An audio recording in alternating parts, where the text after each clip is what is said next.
स्वागत है आपका हमारे YouTube चैनल पर। अगर आप बिहार बोर्ड से 10वीं पास कर चुके हैं और ऑप्स पोर्टल के माध्यम से इंटरमीडिएट में एडमिशन लेना चाहते हैं तो यह वीडियो आपके लिए कंप्लीट और रीजनेबल गाइड है। इस वीडियो में हम बिना किसी कंफ्यूजन के स्टेप बाय स्टेप पूरा प्रोसेस समझेंगे। इस वीडियो को अंत तक जरूर देखें ताकि आप ऑप्स के पूरे प्रोसेस को सही तरीके से समझ सकें। तो चलिए शुरू करते हैं। तो फॉर्म भरने के लिए सबसे पहले आपको ऑप्स के ऑफिशियली पोर्टल पर जाना होगा, जिसका लिंक मैं अपने वीडियो के डिस्क्रिप्शन बॉक्स में दे दूंगा। उस लिंक पर जाने के बाद इस तरह से आपका ऑफिशियली पेज खुल जाएगा और यहाँ पर नीचे आएंगे तो यहाँ पर common application form for admission in intermediate college and school लिखा हुआ है।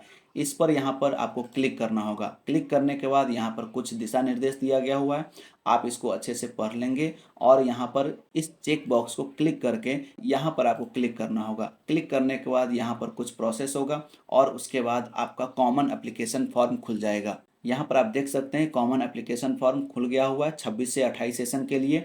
यहाँ पर इस फॉर्म को अच्छे से आपको भरना होगा। इसमें सबसे पहले आपको यहाँ पर जो सेक्शन दिया हुआ है फर्स्ट सेक्शन में, उसमें आपको अपने एडमिट कार्ड के हिसाब से जो आपने 10th में पास किया है एग्ज़ाम, उसका जो भी एडमिट कार्ड है उसके अनुसार आपको यहाँ पर जानकारी भरना होगा।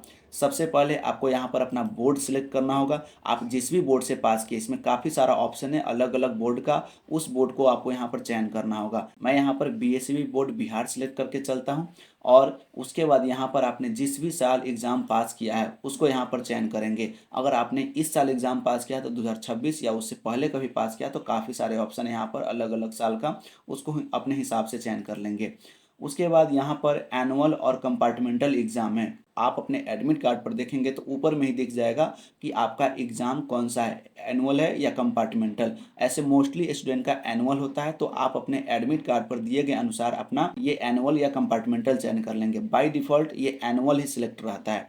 उसके बाद एडमिट कार्ड पर दिए गए डेट ऑफ बर्थ के अनुसार से सही सही आपको यहाँ पर डेट ऑफ बर्थ डाल लेना है और डेट ऑफ बर्थ डालने के बाद अपना रोल कोड और रोल नंबर डालना है। अगर आपने बिहार बोर्ड से 10वीं पास किया है तो जैसे ही आप अपना यहाँ पर रोल कोड और रोल नंबर यहाँ पर फिलअप करेंगे तो काफ़ी सारे डिटेल्स यहाँ पर आपको ऑटोमेटिक फिलअप हो जाएगा।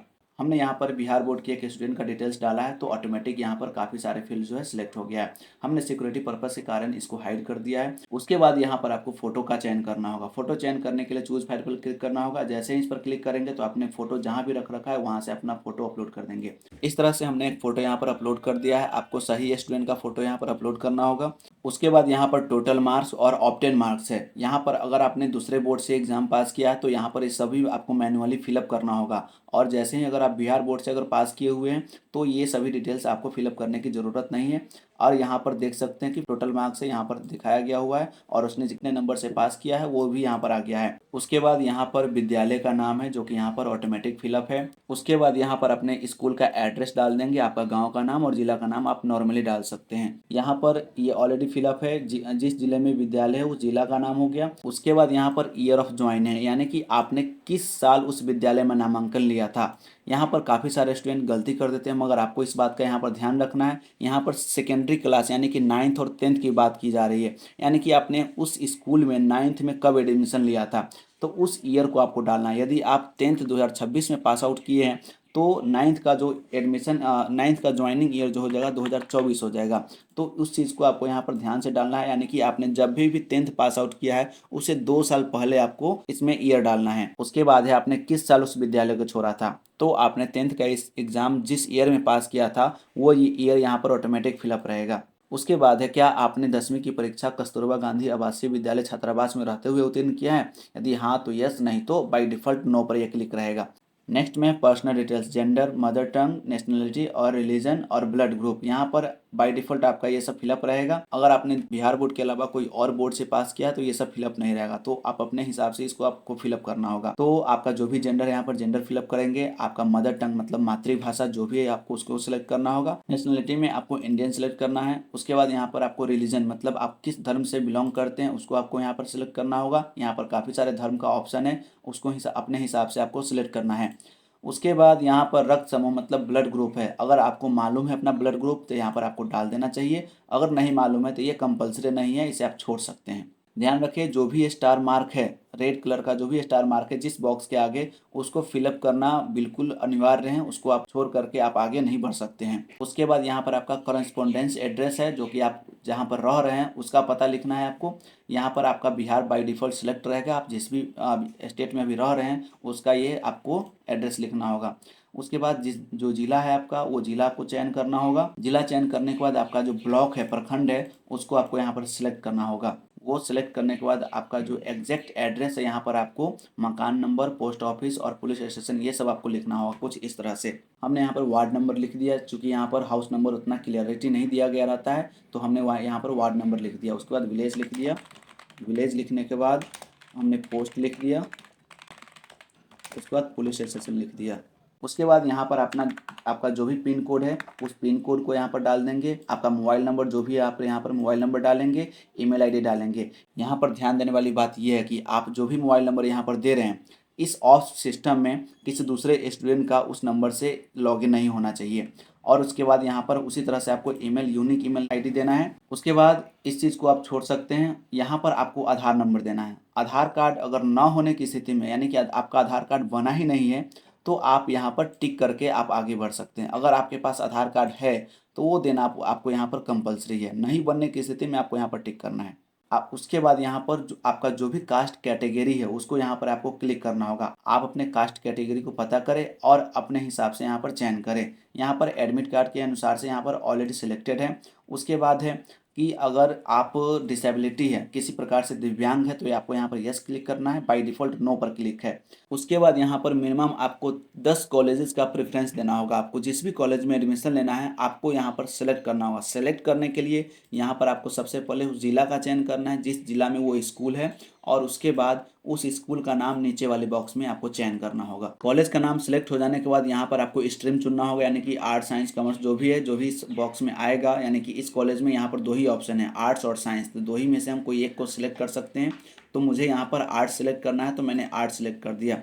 उसके बाद यहाँ पर आपको यस पर क्लिक करना होगा, और यस पर क्लिक करने के बाद आपको दूसरा कॉलेज का चयन करना होगा। उसके लिए यहाँ पर आपको सेकेंड ऑप्शन पर क्लिक करना होगा। क्लिक करने के बाद यहाँ पर आप देख सकते हैं कि फर्स्ट कॉलेज का हमने जो प्रेफरेंस दिया है, मेरा वो कॉलेज यहाँ पर सिलेक्ट हो गया है। और फिर आपको दूसरा कॉलेज का नाम यहाँ पर आपको सिलेक्ट करना होगा। उसके लिए फिर से आपको सेम प्रक्रिया को दोहराना पड़ेगा। आप चाहें तो एक कॉलेज में आर्ट्स और दूसरे कॉलेज में साइंस, अगर हम इस कॉलेज में साइंस लेना चाहते हैं तो हम साइंस ले करके हम चौथा ऑप्शन पर क्लिक कर देंगे। इस तरह से देख सकते हैं कि अगर हम इस कॉलेज में एडमिशन लेना चाहते हैं तो आर्ट्स से, अगर इसमें नाम आया तो हमारा आर्ट्स से, अगर इसमें अगर नाम आता है तो हमारा साइंस से एडमिशन करना होगा।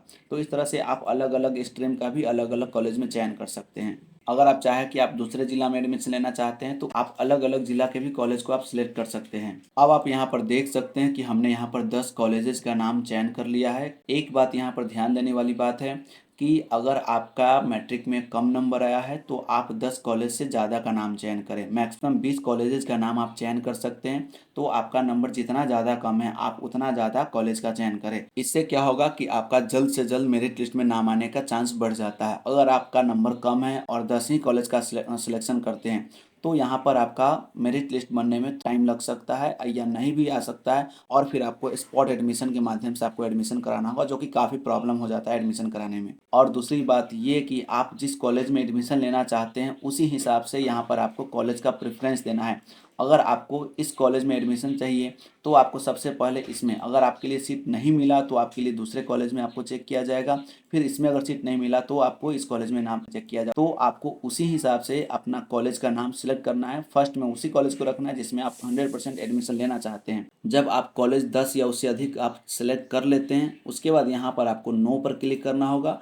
नो पर क्लिक करने के बाद आप इस दोनों चेक बॉक्स को क्लिक करके आपको यहाँ पर आवेदन शुल्क 350 रुपया जमा करने के लिए क्लिक करें, इस बॉक्स पर आपको क्लिक करना होगा। क्लिक करने के बाद एक कन्फर्मेशन आएगा, इस पर ओके पर क्लिक करके आगे बढ़ना है। अब यहाँ पर कन्फर्मेशन पेज आए, यहाँ पर सभी आप अपने डिटेल्स को चेक कर ले कि जो भी यहाँ पर डिटेल्स फिलअप किया गया है वो सही है या नहीं। अगर इसमें किसी प्रकार का त्रुटि है तो आप बैक टू मॉडिफाई पर क्लिक करके अपने विवरण को सुधार सकते हैं। अगर सब डिटेल सही है तो आप यहाँ पर कंफर्म करके आगे बढ़ेंगे। उसके बाद ओके पर क्लिक करना होगा।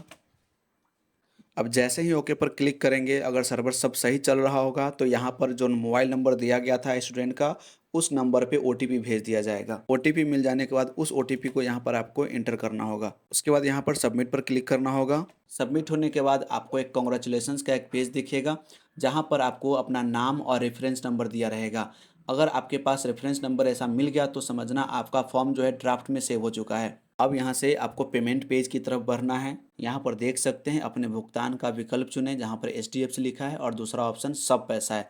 HDFC पर क्लिक करके अगर प्रोसेस टू पेमेंट करेंगे तो आपको यहाँ से नेट बैंकिंग के थ्रू पेमेंट करना होगा। उसमें आपको अलग अलग बैंक से नेट बैंकिंग के थ्रू से आप पे कर सकते हैं। तो हम नेट बैंकिंग के थ्रू भी पेमेंट प्रोसेस बताने वाले हैं और UPI जो QR कोड होता है उसके मेथड से भी हम आपको पेमेंट करके बताने वाले हैं। तो सबसे पहले नेट बैंकिंग के थ्रू से आपको पेमेंट करके हम बताते हैं। अब यहाँ पर आपको प्रोसेस फॉर पेमेंट पर क्लिक करना होगा। क्लिक करने के बाद यहाँ पर आप देख सकते हैं कि यहाँ पर कार्ड और नेट बैंकिंग का ऑप्शन है। हमने नेट बैंकिंग पर क्लिक किया और यहाँ पर देख सकते हैं कि काफ़ी सारे बैंक का ऑप्शन है। आपके पास जो भी बैंक है उस बैंक में सिलेक्ट करना होगा और यहाँ पर पे नाउ पर क्लिक करना होगा। आपने जिस बैंक को सिलेक्ट किया था उस बैंक का नेट बैंकिंग पेज लॉगिन करने के लिए आ जाएगा। इस पेज को आपको लॉगिन कर लेना है। लॉगिन करने के लिए आपको मोबाइल नंबर के आधार पर या कस्टमर ID के आधार पर आपको लॉगिन करना पड़ेगा। हर बैंक का अलग अलग लॉगिन इंटरफेस होता है। लॉगिन करने में हो सकता है आपके मोबाइल पर OTP भी गिरे, तो आपको उस OTP को डाल करके आपको लॉगिन कर लेना है। लॉगिन करने के बाद यहाँ पर आपसे पासकोड पूछा जाएगा,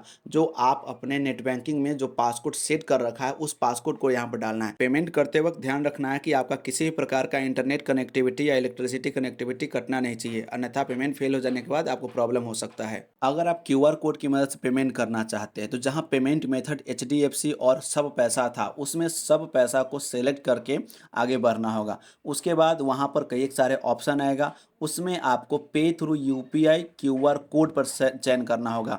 सेलेक्ट करने के बाद आपका अमाउंट जो है 361 रुपया हो जाएगा। यहाँ पर UPI QR कोड चार्ज जो है 11 रुपया बढ़ा दिया गया है। उसके बाद आपको जनरेट QR कोड पर क्लिक करना होगा। जैसे ही आप जनरेट QR कोड पर क्लिक करेंगे आपके सामने QR कोड आ जाएगा। उस QR कोड को आप किसी भी UPI ऐप से स्कैन करके पे कर सकते हैं। सक्सेसफुल पेमेंट होने के बाद आपके सामने सक्सेसफुल का मैसेज आ जाएगा और उसके बाद वहां से आप अपना रिसीविंग डाउनलोड कर सकते हैं। तो कुछ इस प्रकार से आपका कंफर्मेशन पेज दिखेगा। आप इसको PDF बना करके सेव कर ले और एक प्रिंट आउट भी निकाल करके रख ले।